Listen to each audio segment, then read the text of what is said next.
ନିଆରା ଢଙ୍ଗରେ ଜନ୍ମଦିନ ପାଳନ କଲେ ସାମ୍ବାଦିକ ପରିବାର।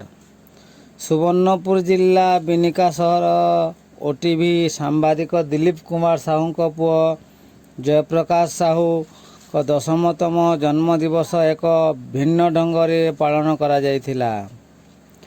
ସାମ୍ବାଦିକ ପରିବାର ବିନିକା ବ୍ଲକ ଭଣ୍ଡାର ପଞ୍ଚାୟତ ଗୋଲୁଣ୍ଡା ଗାଁ ନିକଟରେ ଥିବା କୁଷ୍ଠାଶ୍ରମକୁ ଯାଇ ସେଠାରେ ଥିବା ଅନ୍ତେବାସୀଙ୍କୁ କଦଳୀ, ସେଓ, ଅଙ୍ଗୁର ସହ ରାସନ ସାମଗ୍ରୀ ମିଷ୍ଟାନ୍ନ ବଣ୍ଟନ କରିଥିବା ବେଳେ ଅନ୍ତେବାସୀଙ୍କୁ କିଛି ଟଙ୍କା ମଧ୍ୟ ଦେଇ ନିଜ ପୁଅଙ୍କ ଜନ୍ମଦିବସକୁ ଏକ ନିଆରା ଢଙ୍ଗରେ ପାଳନ କରି ଅନ୍ୟ ପରିବାରଙ୍କ ଉଦାହରଣ ସୃଷ୍ଟି କରିପାରିଛନ୍ତି।